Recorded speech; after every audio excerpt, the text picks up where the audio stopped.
और अब कोरबा का रुख कर लेते हैं, जहां पूर्व के कोरिया जिले में समाहित 3 विधानसभा सीट भरतपुर, सोनहत, मनेन्द्रगढ़ विधानसभा व बैकुंठपुर विधानसभा में पिछले संपन्न हुए 2 लोकसभा चुनाव में कांग्रेस प्रत्याशी के रूप में मैदान पर उतरने वाले चरणदास महंत व ज्योत्सना महंत को बड़े अंतर से हार का मुंह देखना पड़ रहा था। लेकिन इस बार संपन्न हुए लोकसभा चुनाव में भरतपुर, सोनहत विधानसभा, मनेन्द्रगढ़ विधानसभा व बैकुंठपुर विधानसभा में कांग्रेस प्रत्याशी ज्योत्सना चरणदास महंत ने भाजपा प्रत्याशी सरोज पांडे को कड़े संघर्ष में परास्त करते हुए लगभग 13,000 वोटों की जो बढ़त ली वह कोरबा लोकसभा सीट के जीत में ज्योत्सना चरणदास महंत के बड़े काम आया।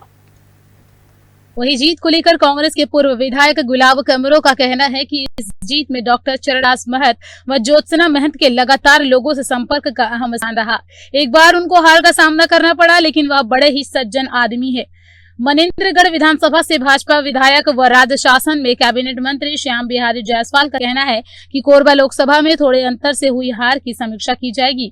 वहीं उन्होंने इस बात पर खुशी जाहिर करते हुए कहा है कि लगातार तीसरी बार देश के प्रधानमंत्री नरेंद्र मोदी बनने जा रहे हैं। वहीं कांग्रेस के एक और पूर्व विधायक विनय जायसवाल ने इन दोनों जिलों में जीत के लिए कांग्रेस जनों का आभार व्यक्त किया। यहाँ पर कई बार चुनाव लड़े थे, लेकिन हमेशा 30,000 40,000 पीछे थे। लेकिन पहली बार आज हनुमान जी की कृपा से, भगवान भोलेनाथ की कृपा से, नया जिला बनने के बाद से जो नया शुभ शुरुआत हुआ है, तो उसके लिए मैं पूरे क्षेत्रवासियों को बहुत बहुत बधाई, शुभकामनाएं देता हूँ।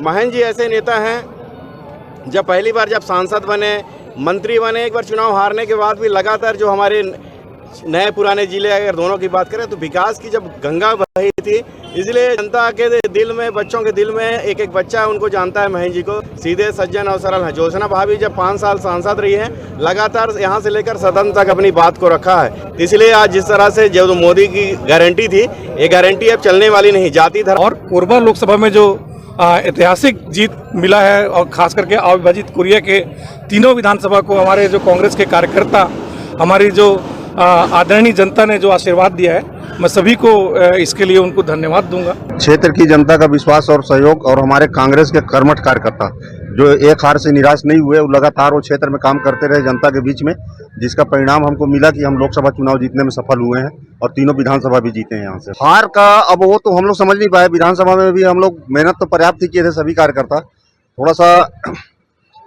कुछ एक महिलाओं के लिए भारतीय जनता पार्टी एक योजना ले आई थी, लाडली मातृवंदन योजना, कुछ उसका फर्क पड़ा था और बड़े कम अंतर से हम लोग हारे थे। कोई बहुत ज़्यादा अंतर से चुनाव हारे